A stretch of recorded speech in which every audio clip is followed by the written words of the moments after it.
कौन बनेगा मध्य प्रदेश का नया मुख्यमंत्री, सबके सामने बहुत बड़ा सवाल है और 3 दिसंबर को नतीजे सामने आएंगे तो होगा बड़ा खुलासा। लेकिन इस बीच चर्चा करना चाहेंगे कि इस बार ये चुनावी नतीजे इसलिए ज़्यादा इंतज़ार करा रहे हैं क्योंकि इस बार बीजेपी और कांग्रेस दोनों ने ही अपने मुख्यमंत्री चेहरे को लेकर खुलासा नहीं किया और अपने आलाकमान नेताओं के दम पर ही चुनाव लड़ा। तो सबकी नज़र में यही है कि अगर कल को बीजेपी जीती तो कौन मुख्यमंत्री बनेगा और अगर कांग्रेस जीती तो कौन मुख्यमंत्री बनेगा, ये हर कोई जानना चाहता है। लेकिन अगर कांग्रेस की तरफ गौर किया जाए तो दिग्विजय सिंह का नंबर तो बहुत बाद आता है और कमलनाथ के नाम को ही आगे रखा जा रहा है क्योंकि 2018 में भी उनको ही मौका मिला था और 2018 में जो उनकी सरकार बनी थी वो सरकार अपना कार्यकाल पूरा कर भी नहीं पाई थी। सिंधिया की बगावत की वजह से वे सरकार गिरा दी गई थी। लेकिन बीजेपी की तरफ गौर करें तो यहाँ पर इस बार बीजेपी ने सांसदों की फौज को उतारा, 3 कैबिनेट के मंत्री नजर आए, केंद्रीय मंत्री। तो ऐसे में सबकी नजर इसी बात पर है कि आखिर किसको बीजेपी आगे करेगी।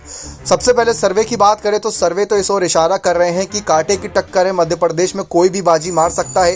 पहली बात ये जिसने काफ़ी दिलचस्पी बढ़ा दी और दूसरी बात ये कि अगर बीजेपी जीतती है तो शिवराज सिंह चौहान पर दाव लगाना बीजेपी को भारी पड़ सकता है अगले चुनावों के लिए। इसलिए 2.5 साल के कार्यकाल के तहत आगे बढ़ सकते हैं। ज्योतिरादित्य सिंधिया के नाम के साथ साथ कई और नामों की चर्चा करना चाहेंगे इस फहरिस्त में। लेकिन उससे पहले चैनल पर नए सब्सक्राइब नहीं किया तो चैनल को जरूर सब्सक्राइब करिएगा।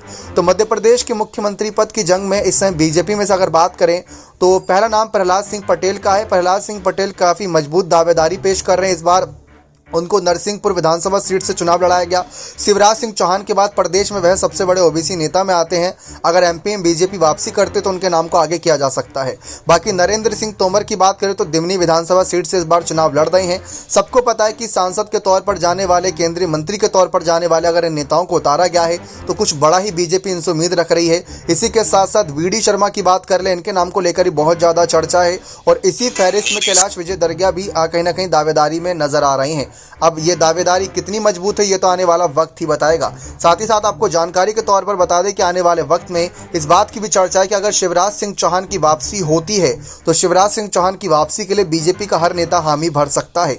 बाकी पीएम मोदी के चेहरे पर चुनाव लड़ा गया और आखिरी फैसला भी उन्हीं का ही रह सकता है। लेकिन ये 4 से 5 नाम ऐसे हैं जिनको लेकर बहुत ज़्यादा चर्चा है सियासी गलियारों में। बाकी आप किसको देखना चाहते हैं मुख्यमंत्री पद पर, कांग्रेस या बीजेपी, किसकी जीतोगी, सबसे बड़ा सवाल तो यह है। फिर उसके बाद मुख्यमंत्री कौन बनेगा उससे बड़ा सवाल है। बने रहे चैनल के साथ। बहुत बहुत धन्यवाद।